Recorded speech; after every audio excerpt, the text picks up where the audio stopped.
Laberinto del pensamiento. Un espacio para navegar. Morada de la filosofía donde ideas, opiniones y perspectivas se encuentran.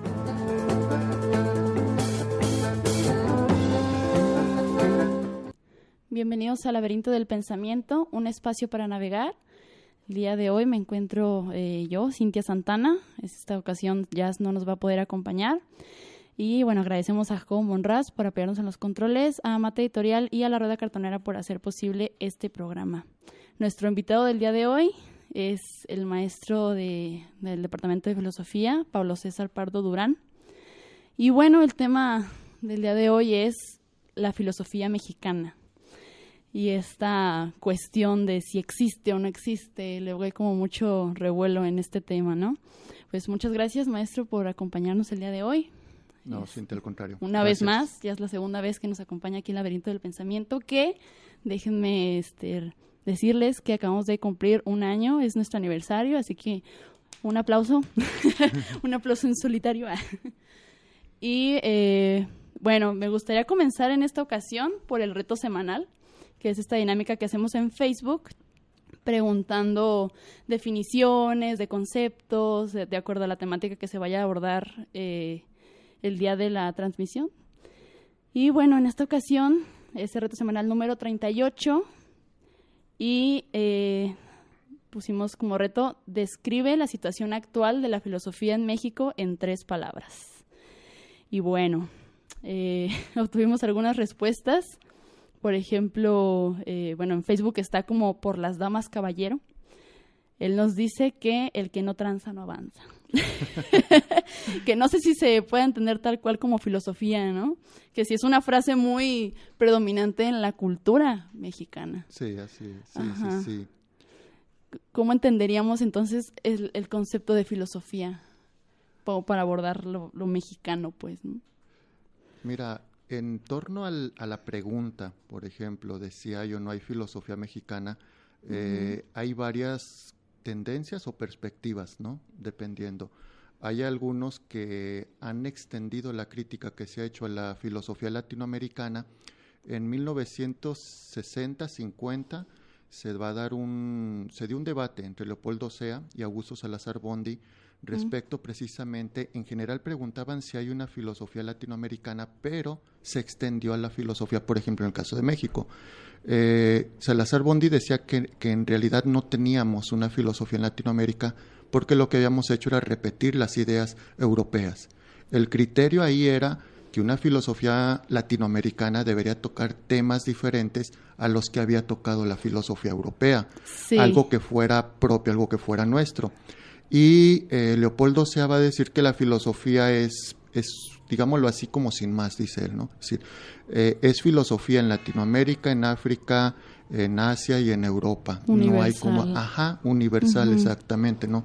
Habría que ver también aquí que por ahí de la década del 40, 50, un poco antes de esta polémica que te digo, en concreto en México se consideró que una filosofía mexicana debería de ir, por ejemplo, a un tema particular que era el ser del mexicano. Es decir, ahí es donde probablemente se podía encontrar lo que era la raíz de una posible filosofía mexicana, porque se consideraba que era un tema nuestro, ¿no? O sea, ¿cuál había sido nuestro... Desde la identidad mexicana, porque luego sucede, bueno, no sé si llamarlo problemática, pero al abordar filosofía mexicana piensas como en lo latinoamericano, pues como esta englobación de todos los latinoamericanos, pues, pero ¿cuál es la identidad del mexicano, no? ¿Qué es el ser mexicano, como dices? Así es. Hay una cuestión también que creo que eso estuvo vinculado con los efectos que da, porque hay un contexto político, cultural, como tú bien decías, y son los efectos que da la Revolución Mexicana. Esta idea de buscar lo mexicano va junto con, por ejemplo, el muralismo, ¿no? De hecho, un filósofo mexicano, Vasconcelos, es el que promueve la idea del muralismo. Empieza a gestionar para que los muralistas puedan expresarse artísticamente, y hay un tema mexicano, claro, ¿no? Entre ellos hay como disputas también en esto mismo, pero la filosofía mexicana es como una continuación, al menos de ese problema, que sale como del movimiento de la revolución, ¿no? Es a partir de este suceso de la revolución que empieza como a cuestionarse todo esto del ser mexicano, Fíjate que tiene, sí, el siglo, tú sabes que el siglo XIX es como el siglo de las independencias, y aquí viene el problema, por ejemplo, de que se da la emancipación política y se pregunta por la emancipación mental.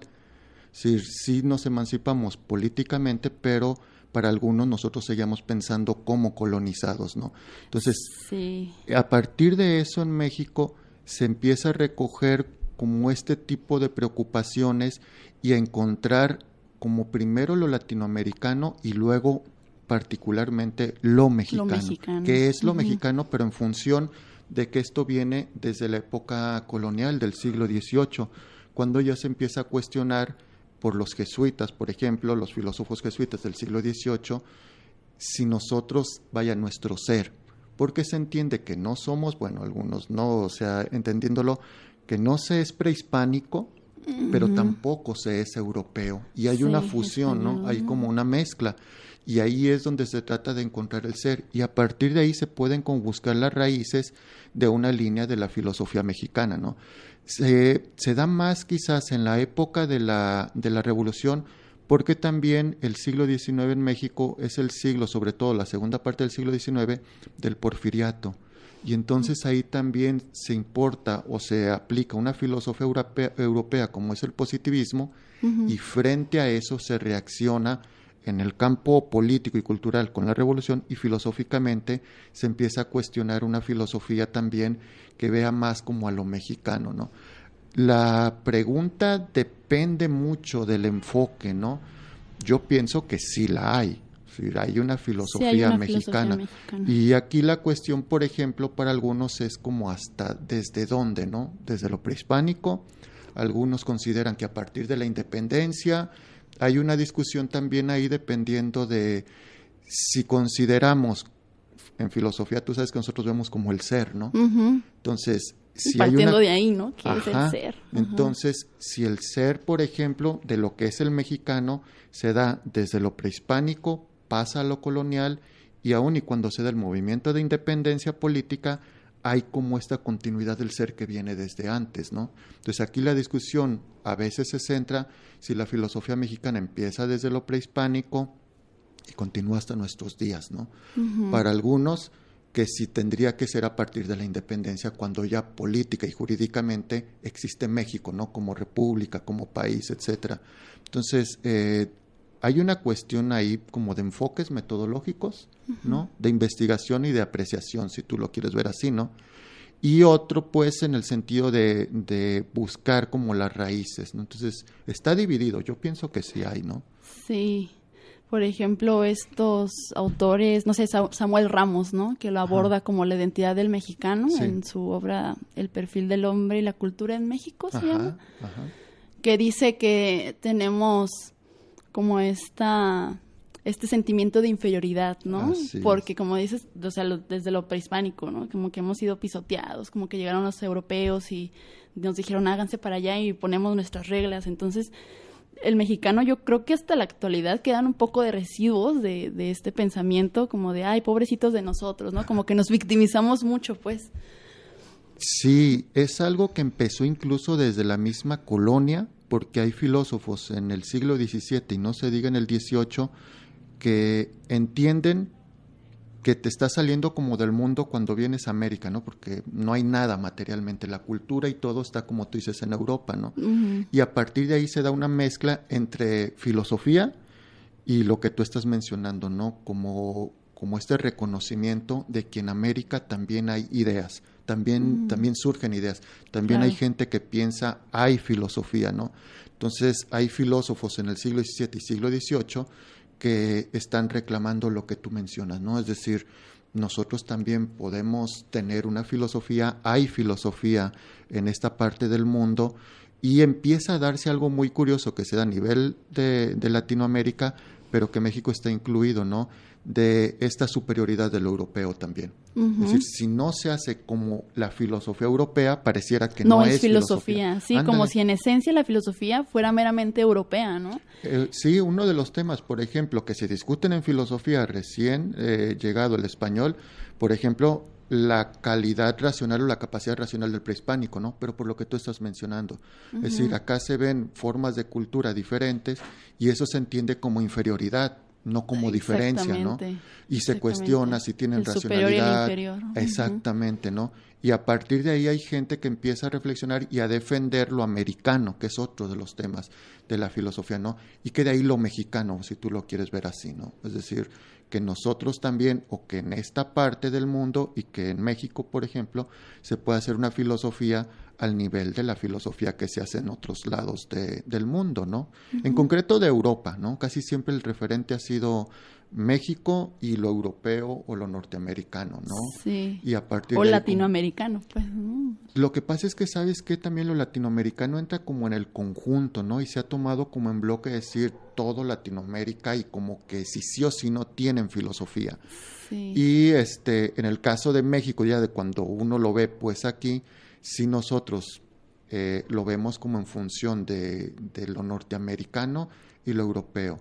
Y yo creo que últimamente lo que se ha dado, bueno, es hacer ya una actividad filosófica quizás sin tanta referencia, ¿no? A todo eso. Buscar lo nuestro, pues, ¿no? Sí, claro, pero ese problema también lo veo, por ejemplo, en las escuelas, que generalmente es lo que más enseñan, pues, los europeos, Schopenhauer, Heidegger, o sea, son como los grandes en la filosofía y, pues, en cuanto a filosofía mexicana, pues sí hay 2 materias, por ejemplo, en Cooks, pues, pero no está como tan detallado como suelen ser los seminarios de filósofos europeos, pues, ¿no? O sea, como de aquí que ha surgido, pues, por eso luego se da el debate, ¿no? De si hay o no hay, o qué onda. Sí, hay una problemática también que tiene que ver con la publicación de libros de filosofía mexicana. En la actualidad quizá ya no es tanto, pero si uno quiere buscar, por ejemplo, libros del siglo, ediciones del siglo XVI, XVII, por ejemplo, XVIII, ediciones pues actuales me refiero yo, quizás no hay tanta publicación como si hay de otro tipo de filosofías. Eso también creo yo que puede ser un factor, ¿no? Es decir, que hubiera más acceso, pues que se que fuera más fácil difusión, el ¿no? acceso a los filósofos que hubo aquí en México. Otra parte también es que una buena porción de la filosofía es de españoles que vinieron a América, ¿no? Entonces, por ahí también hay una parte, ¿no? Es decir, bueno, es que ellos vienen de Europa y hacen aquí filosofía, y entonces, ¿qué tanto se puede hablar, ¿no? De filosofía mexicana, hasta dónde como que al fin y al legítimo. cabo no son mexicanos como puros, pues, por así llamarlo, ¿no? Vienen de otro lado y es aquí en el contexto donde surge esa filosofía. Exacto, y hasta que no se dan probablemente las segundas o terceras generaciones después de los primeros pobladores, es cuando ya se puede hablar de gente que nace aquí y que entonces ya empieza a hacer filosofía y como que se legitima, pues, ¿no? Decir, bueno, es que ya es filosofía mexicana, y mexicana con la aclaración de que todavía es virreinato, ¿no? De la Nueva España. Es decir, es una extensión de España, no estamos todavía constituidos como nación, pero aquí viene la discusión de, bueno, sí, pero ahí comienza como el ser del mexicano, ¿no? Como esta combinación entre uno y otro, ¿no? En medio de los europeos, los españoles y, bueno, lo prehispánico, ¿no? De ahí surge el mexicano, entonces, ándale, pues no deja de ser, pues, una combinación, pues, o sea, inevitablemente, pues, es gente que viene de otro lado, por así llamarlo. Sí, y también, pero al final, pues, de ahí viene el mexicano. Sí, y también, por ejemplo, hace poco que volvió a cobrar con importancia lo indígena, también lo prehispánico, ¿no? Es decir, eso no es filosofía. Y el debate era si se le denominaba pensamiento o filosofía, ¿no? Porque se consideraba que filosofía era un producto más europeo y un concepto más europeo para categorías desarrolladas por el hombre europeo, por Grecia, Roma, etcétera, ¿no? Y el prehispánico tenía categorías diferentes, si es que se puede llamar así, ¿no? Una visión diferente, ¿no? Un hacer intelectual diferente. Entonces hubo una discusión entre, bueno, lo prehispánico es filosofía, es pensamiento, Algunos consideraban que si se le decía pensamiento era como ser inferior a lo europeo, ¿no? Ujú. Porque no era lo mismo pensamiento que filosofía. Y yo soy de la idea de que pensamiento es mucho más amplio que filosofía, ¿no? Si lo prehispánico es un pensamiento, creo yo, mucho más complejo que la pura filosofía. Involucra más elementos, y hay algo que ha llamado la atención en Europa, pienso yo, porque digámoslo así, nosotros no tenemos, o en lo prehispánico, no había como la racionalidad, pero entendiendo la racionalidad como una reducción, ¿no? Como a lo mero racional, cuando el mundo o el espíritu prehispánico era mucho más amplio, ¿no? Tenía mucha más riqueza conceptual. Entonces también ha sido otra de las discusiones, ¿no? En filosofía mexicana, porque todo esto se pone como en la órbita a partir de que sale el libro de León Portilla de la filosofía náhuatl, estudiada en sus fuentes, y a partir de ahí también viene que nosotros, o bueno, que el prehispánico expresa filosofía no nada más en la lengua náhuatl, pero digámoslo que era como la lengua franca de Mesoamérica, y entonces también se analizó hasta dónde la lengua náhuatl era rica en conceptos, podías expresar conceptos abstractos, o si era una lengua pobre, en el sentido de que no te daba para expresar ideas, ¿no? Y bueno, los misioneros del siglo XVI pues entendían la riqueza de la lengua para expresar náhuatl, para expresar cuestiones abstractas, ¿no? Complejas en todo esto. Que si había matemática, que si conocían matemática, que si en el Todo náhuatl... eso mediante el lenguaje, pues, ¿no? Exacto, Si que si la lengua... ¿no? Y que si la lengua, por Dentro de su ejemplo, lengua, podía sí. prestarse para expresar numerales, o sea, todo lo que refería, pues, esto, ¿no? Entonces, sí, es como un conjunto de problemáticas que están vinculadas con la filosofía mexicana, ¿no? En todo esto. Sí, hay todo un embrollo ahí, muchas cuestiones que están detrás de, antes de pensar si hay o no filosofía mexicana, ¿no? O pensamiento, que luego ahí hizo como una diferenciación que me dejó pensando, pues sí, pues el pensamiento es más amplio, de ahí sale la filosofía, básicamente. Sí, yo Es soy la de la base, idea, ¿no? sí, se ha aplicado esta diferencia entre filosofía y pensamiento muy en concreto al caso de lo prehispánico. Ahí es donde se ha discutido, o sea, porque se hace la analogía entre el azteca, el tolteca, con el griego, por ejemplo, ¿no? Entonces, el griego sí construye, por decirlo así, la filosofía y tiene logos, no la razón. Y el prehispánico tiene racionalidad, pero es diferente a la racionalidad europea. El europeo, bueno, nosotros vemos los problemas que hay ahorita con la naturaleza, por ejemplo, la sobreexplotación de la naturaleza, ¿no? Y el prehispánico tiene una visión de la naturaleza muy diferente, precisamente porque no tiene esa relación de sujeto-objeto, por decirlo así, que es esencial la para... madre tierra, pues, ¿no? Exacto, ¿no? O sea, Nada que ver. no ves esa diferenciación entre la estrella, el viento, el hombre, ¿no? Porque hay un principio que lo anima todo, ¿no? Que le da vida a todo.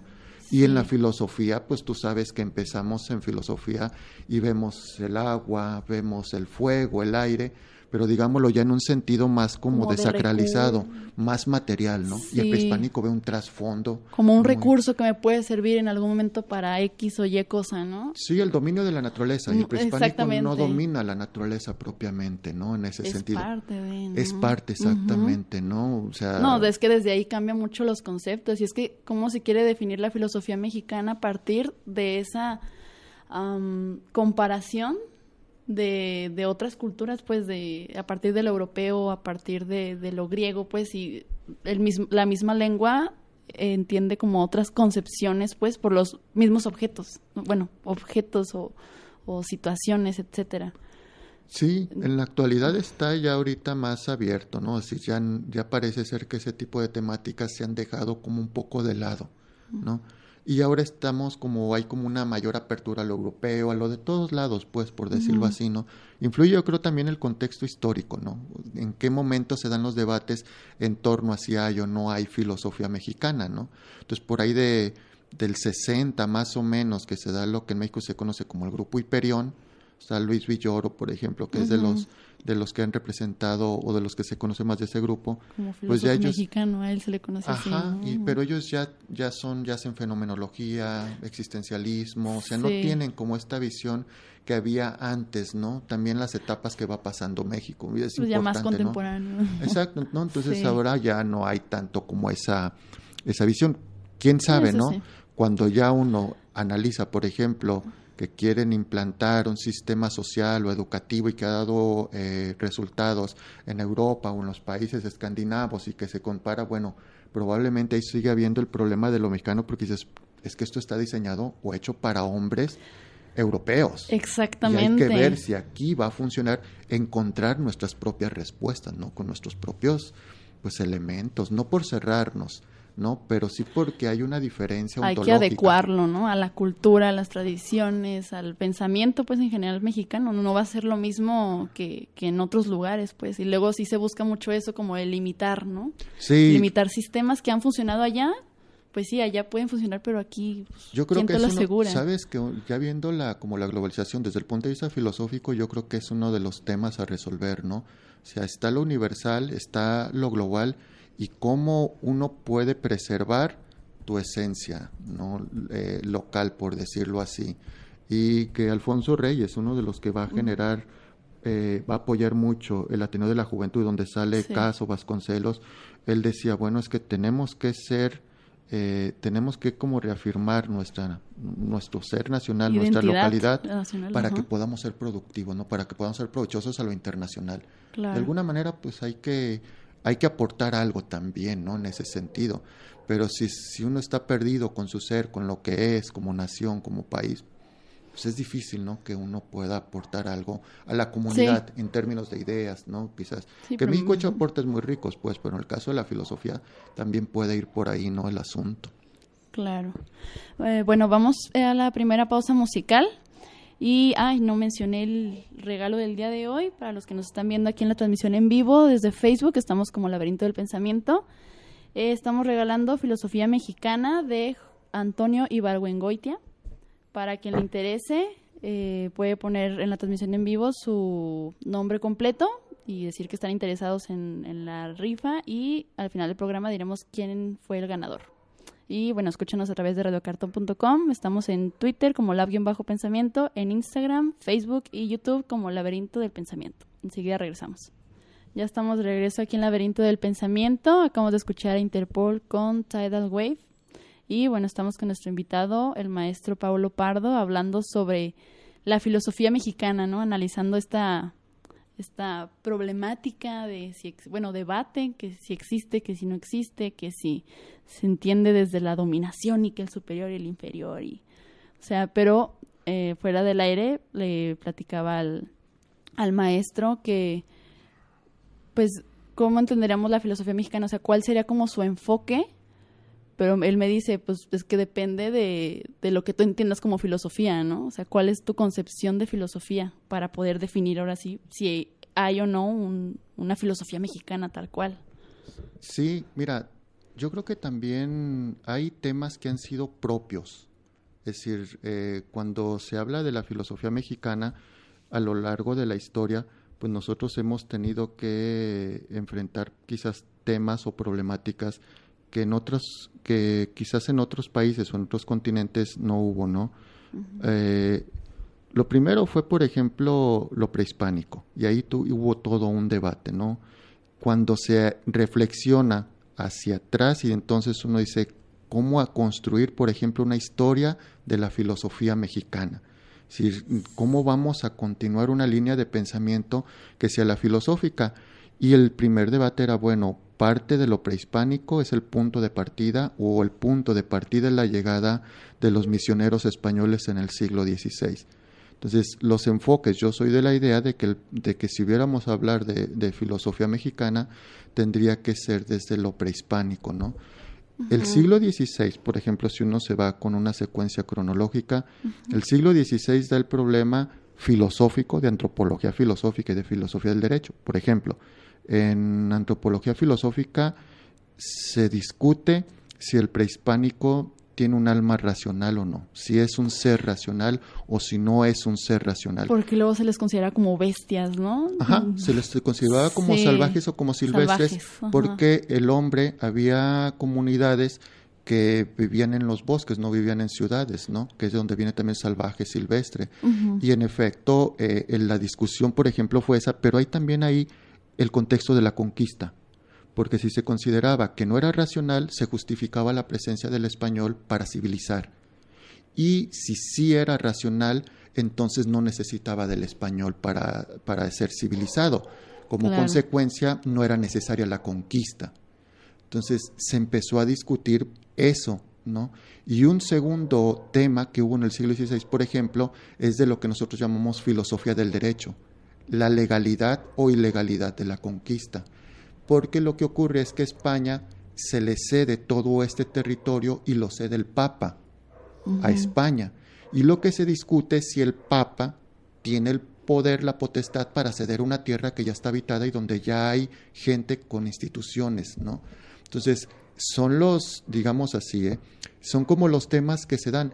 El siglo XVII, por ejemplo, si uno continúa esta línea cronológica, es un siglo donde ya está consolidado el catolicismo, el cristianismo, donde ya quizás la evangelización ha hecho la mayoría del trabajo, y hay discusiones, por ejemplo, de filosofía de la ciencia. Aquí en México se llega a discutir, hay un caso que es como el emblemático, porque se hace lo que se llama astronomía cometaria o cometológica, es decir, la astronomía acerca de los cometas, porque por ahí de 1680-81 aparece un cometa, y entonces, como los cometas son cuerpos que en aquella época se consideraban irregulares porque no se tenía precisada su órbita, a diferencia de los planetas, se discute si los cometas no son signos que envía Dios para hacer entender al hombre que vienen calamidades por sus comportamientos, ¿no? O si son signos del fin del universo, porque hay un contexto milenarista de que la segunda venida de Cristo estaba próxima, y entonces la filosofía de la ciencia comienza como a aclarar ese tipo de temáticas. Es decir, se reflexiona acerca de la naturaleza y de los procesos de la naturaleza. Un tema, por ejemplo, que sale en el siglo XVIII es quizás todavía la defensa de la racionalidad del americano, sobre todo con los jesuitas que son expulsados. Ellos todavía, frente a los científicos de la naturaleza, los naturalistas, todavía cuando ellos se van expulsados, y sobre todo los jesuitas residen en Italia, allá tienen que defender todavía la racionalidad del prehispánico, ¿no? Se sigue haciendo como este tipo de filosofía. El siglo, por ejemplo, XIX, es como encontrar el sistema que nos dé orden después de la independencia, que es el positivismo, ¿no? El siglo XX tiene también sus propias temáticas, es decir, el Ateneo de la Juventud, con esto encontrar lo mexicano. Sí. Ese era como el objetivo del Ateneo de la Juventud Mexicana, como encontrar esta identidad, y a partir de ahí... Era combatir toda la filosofía del porfiriato, así como Porfirio Díaz, sabemos que es un dictador, pero su filosofía era el positivismo, orden y progreso, que es el lema de la bandera de Brasil. Bueno, el orden social te da progreso material, eso es lo que creen los positivistas, y Porfirio Díaz cree que puede garantizar el orden social de donde haya un progreso material, pero todo eso se fundamentaba en una filosofía, digámoslo así, cientificista. Y el Ateneo de la Juventud lo que busca son filosofías que contrarresten esa visión tan científica, ¿no? Y empieza a buscar filosofías como de corte espiritual, por decirlo así. Sí, pues Vasconcelos, Alfonso Reyes, todos ellos eran de ese corte, Antonio Caso. Sí, Antonio Caso. No tan materialistas, pues, hasta ¿no? donde sé, por ejemplo, el primer libro de Vasconcelos es sobre Pitágoras y el ritmo, precisamente buscando como estas formas diferentes a la racionalidad, ¿no? Sí. Entonces, era como que hay cosas que quedan fuera de la racionalidad, ¿no? Exactamente, ¿no? Que no se reduce todo a racionalidad. Claro. Y ahí es donde empiezan, por ejemplo, Vasconcelos, de hecho, tiene un texto sobre estudios de filosofía de la India, por ejemplo. Sí. Empiezan a buscar fuentes también. Sí, no es tan normativo, ¿no? Y en cuanto a lo material, pues, en el indio. Entonces, en ese sentido, es muy curioso porque el siglo XIX, por ejemplo, con esto que estamos platicando, el siglo XIX lo que hace es rechazar todo lo colonial. Y entonces se va junto con todo eso la filosofía que se había hecho.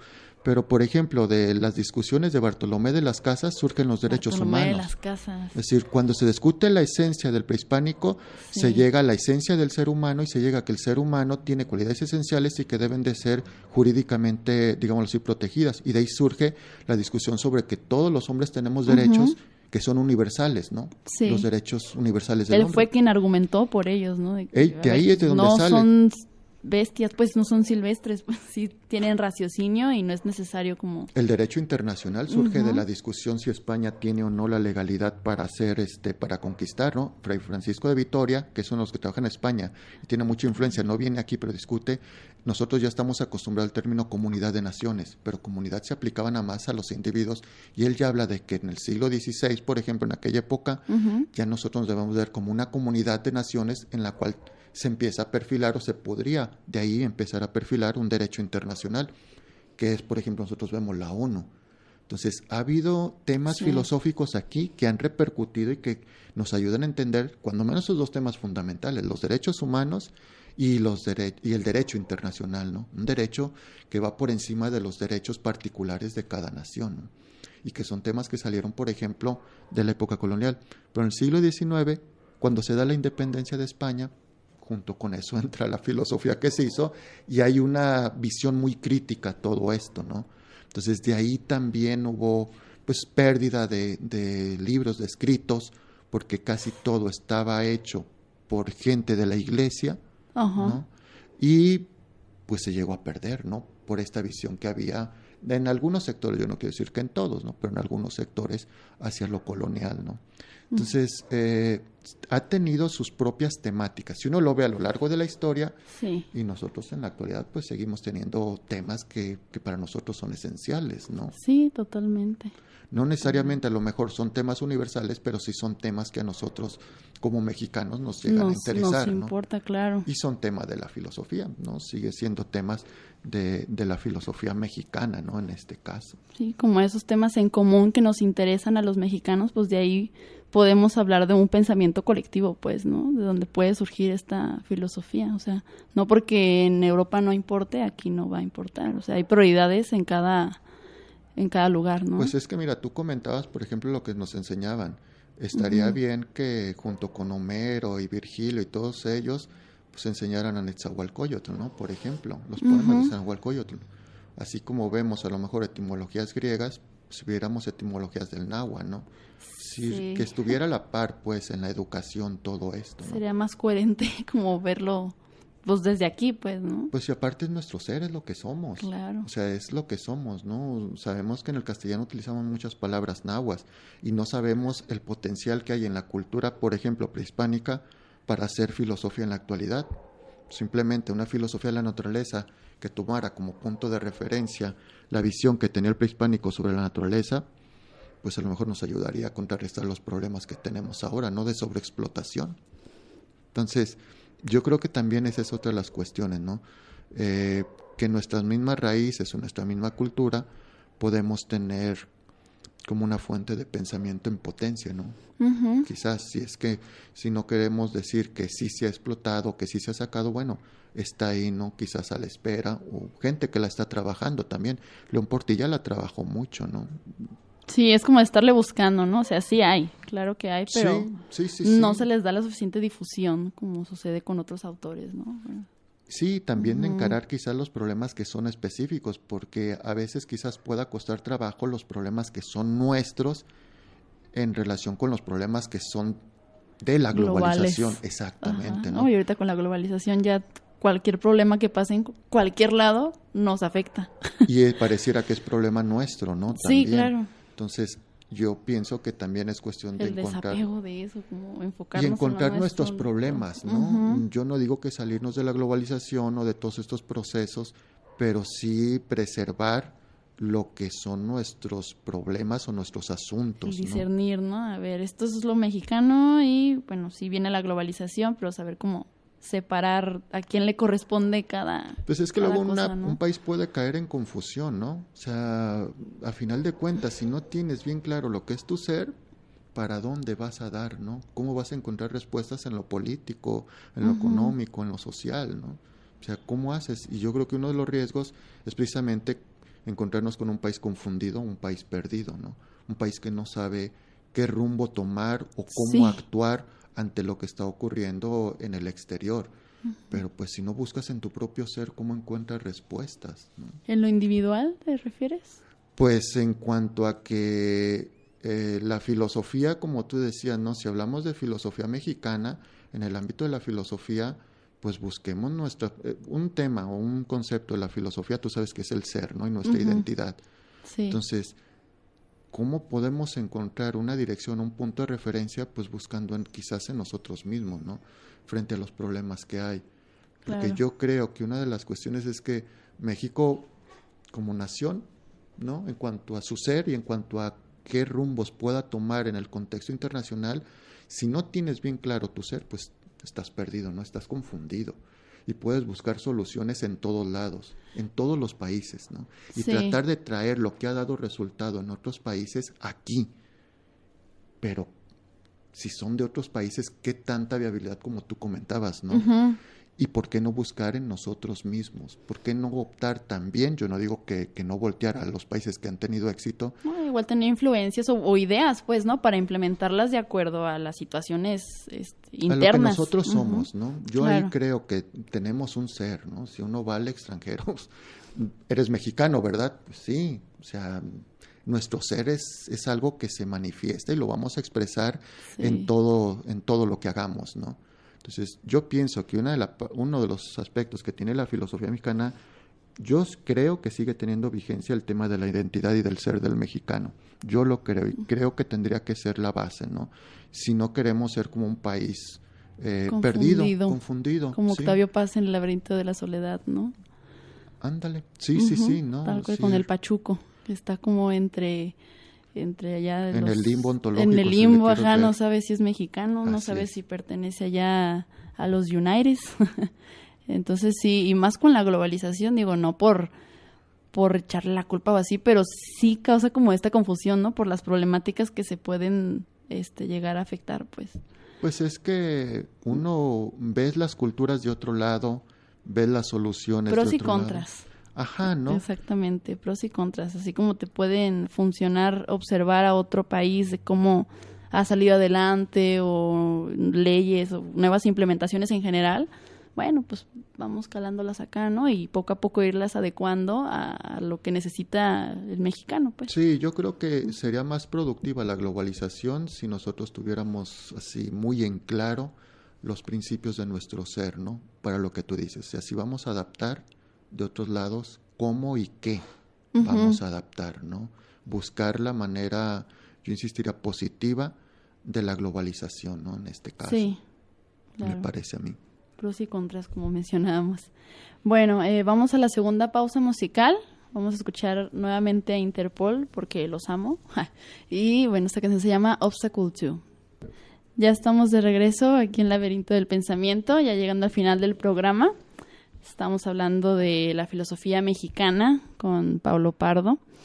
Y bueno, pues pues ya vamos a las conclusiones o también algunos autores u obras que hablen sobre, que considere filosofía mexicana. Por ejemplo, hace rato mencionamos a Octavio Paz con El laberinto de la soledad y me decía fuera del aire que sí lo consideraba como obra filosófica, ¿no? A pesar de sus críticas y todo lo que hubo, que los traumas de Octavio y demás. Sí, a mí me parece que sí es un libro que está en la discusión de otro libro, el que tú ya mencionabas, de Samuel Ramos, El perfil del hombre y la cultura en México. Ajá, ¿no?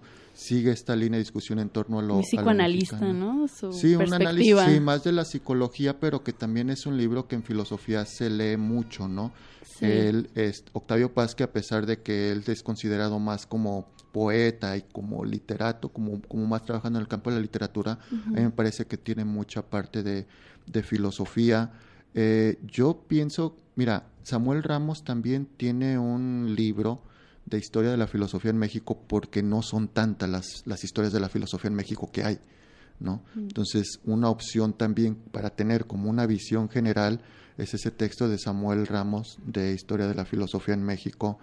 Ustedes van a regalar este de Antonio Ibargüengoitia. Sí. Y él en la editorial Porrúa tiene también una historia de la filosofía que es muy accesible y que está, para empezar, está muy bien, ¿no? Como obras generales. Hay libros, por ejemplo, de filosofía prehispánica, está el de Miguel León Portilla, ¿no? De la filosofía náhuatl, sí. La edición está en la UNAM. De filosofía colonial, hay un libro que se llama Historia de la Filosofía Colonial de un profesor de la UNAM que se llama Mauricio Beuchot. La UNAM tiene un libro de estudios de historia de la filosofía en México que trata, son especialistas en los diferentes, digámoslo así, como etapas de la filosofía mexicana, y comienza desde lo prehispánico hasta el siglo XX. ¿no? Entonces son diferentes autores. Tal cual, Historia de la Filosofía en México. Estudios de historia de la filosofía en México, y son varios autores, ¿no? Que colectivo. También puede dar, y ahí, por ejemplo, están impresas las obras de Bartolomé de las Casas, que también alguien que defendió mucho a los indios, a los prehispánicos, y que en ese sentido también hizo filosofía, ¿no? Hay algo también de Alonso de la Veracruz y de Vasco de Quiroga. Está también de Sigüenza, de Clavijero. Más recientemente, por ejemplo, están los libros de Luis Villoro, Leopoldo Sea, tiene también libros acerca del positivismo, y tiene un libro que se llama Conciencia y Posibilidad del Mexicano, que está como en la línea de la problemática del ser de lo mexicano. Luis Villoro, que ha hecho como más trabajos en filosofía del lenguaje, pero también tiene trabajos con influencia de Leopoldo Sea. Él tiene libros también que son conseguibles de ellos. De esa generación, por ejemplo, está también Emilio Uranga, está Jaime Portilla, si mal no recuerdo, el que tú comentabas de fenomenología. Jorge Portilla, de fenomenología del relajo. De fenomenología del relajo. Exactamente, ¿no? No, pues sí hay varios. Entonces, sí, y libros que son conseguibles, ¿no? O sea, libros que realmente pueden como aportarte, pues, o sea, fácil, y autores ¿no? que son contemporáneos, pues, ¿no? Por ejemplo, Luis Villoro, pues, hace poquito falleció, Así es, ¿no? Y ahí tiene un libro muy interesante que se llama Creer, Saber y Conocer. Así es. Pues con ese, ahí empecé bueno, creo que fue en Introducción de la Filosofía donde nos dejaron leerlo y está muy interesante. Y es o sea, a partir de estos conceptos, pues en español, pues creer, saber y conocer, luego coloquialmente se confunden mucho, ¿no? Claro. Entonces, como estas diferencias, y pues sí te pone a reflexionar ahí varias cosillas. Pues muy bien, pues ya básicamente ya se terminó el programa. Faltan 2 minutitos. Vamos a ver quién se reganó el libro de Filosofía Mexicana de Antonio Ibargüengoitia. Pasó algo aquí con la transmisión en vivo en Facebook, pero bueno, ahí quedó al menos la mitad del programa grabado. A ver, un número del 1 al 6, maestro. El 5. 5. Pedro Padilla. Pedro Padilla se gana el libro. Aplauso. Felicidades, Pedro. Te ganaste tu libro de Filosofía Mexicana. Puedes recogerlo en La Rueda Cartonera, la librería Cafetería, que está aquí en Preciano Sánchez, número 615, entre Federalismo y Pavo. Su horario es de lunes a viernes de 10 a 8 de la noche y sábados y domingos de 10 a 6 de la tarde. Y pues bueno, pues ya. Muchas gracias, maestro, por acompañarnos, por hablar de este tema. Gracias a ti por la invitación. Gracias. Nuevamente aquí esperamos tenerlo en otra ocasión también. Claro que sí, con mucho gusto.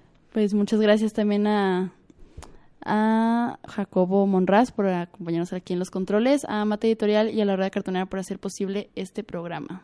Hasta el próximo viernes. Bye.